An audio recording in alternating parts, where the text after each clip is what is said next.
गांधी भी कांग्रेस के अध्यक्ष रहे थे और उनका सावरकर भाइयों से पुराना रिश्ता था। वे सन 1909 में विजयादशमी के दिन लंदन में स्वातंत्र्य वीर विनायक सावरकर से पहली बार मिले थे। अपनी इस मुलाकात का जिक्र उन्होंने यंग इंडिया में 18 मई 1921 को किया है। महात्मा गांधी ने लिखा है, सावरकर बंधुओं की प्रतिभा का उपयोग जन कल्याण के लिए होना चाहिए। अगर भारत इसी तरह सोया पड़ा रहा तो मुझे डर है कि उसके ये 2 निष्ठावान पुत्र सदा के लिए हाथ से चले जाएंगे। एक सावरकर भाई को मैं अच्छे से जानता हूँ। मुझे लंदन में उनसे भेंट का सौभाग्य मिला था। वे बहादुर हैं, चतुर हैं, देशभक्त हैं। वे क्रांतिकारी हैं और इसे छुपाते नहीं हैं।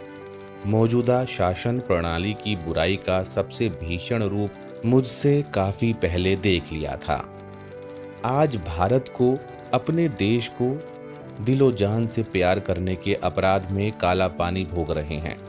अगर सच्ची और न्यायप्रिय सरकार होती तो वे किसी ऊंचे शासकीय पद को सुशोभित कर रहे होते।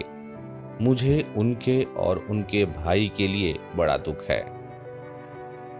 वीर सावरकर की जीवनी लिखने वाले प्रख्यात लेखक धनंजय कीर लिखते हैं, समाज की भलाई के लिए कई बार 2 महान लोग एक समय में अलग अलग कार्य कर रहे होते हैं। इसमें एक व्यक्ति वह होता है जो कि समाज के भलाई के लिए दुख सहन करता है और दूसरा उसकी बेहतरी का बीड़ा उठाता है। गांधी पहली तरह के व्यक्तियों में शामिल थे, जबकि सावरकर दूसरी तरह के लोगों का नेतृत्व करते हैं।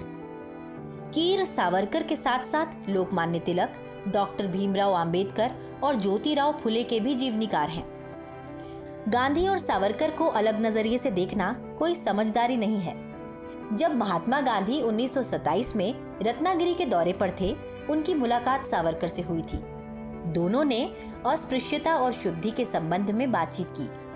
इस विषय को लेकर दोनों के मतों में अंतर था, फिर भी किसी ने एक दूसरे से वैर नहीं रखा।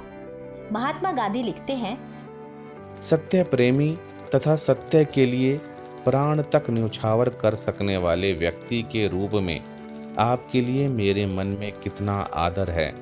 इसके अतिरिक्त अंततः हम दोनों का ध्येय भी एक है और मैं चाहता हूं कि उन सभी बातों के संबंध में आप मुझसे पत्र व्यवहार करें जिनमें आपका मुझसे मतभेद है, और दूसरी बातों के बारे में भी लिखें।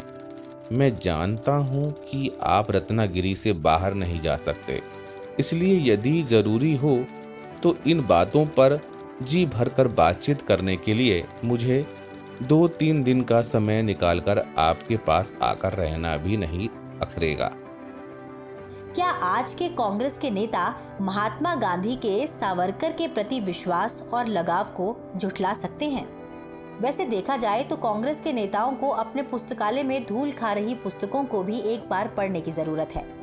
स्वतंत्रता के बाद कांग्रेस ने एक समिति का गठन किया, जिसमें doctor Rajendra Prasad, doctor Pattabhi Sitaramayya, doctor S Radhakrishnan, Jayaprakash Narayan और विजयलक्ष्मी पंडित शामिल थी। इस समिति के नेतृत्व में भारत के स्वतंत्रता आंदोलन पर एक पुस्तक to the gates of liberty का प्रकाशन किया गया। प्रस्तावना जवाहरलाल नेहरू ने लिखी और सावरकर के भी 2 लेखों ideology of the war independence, Swadharma and Swaraj and the Rani of Jhansi को इसमें समाहित किया गया था। इस पुस्तक की एक विशेष बात ये भी थी कि इस समिति ने सावरकर के नाम के आगे वीर लगाया था।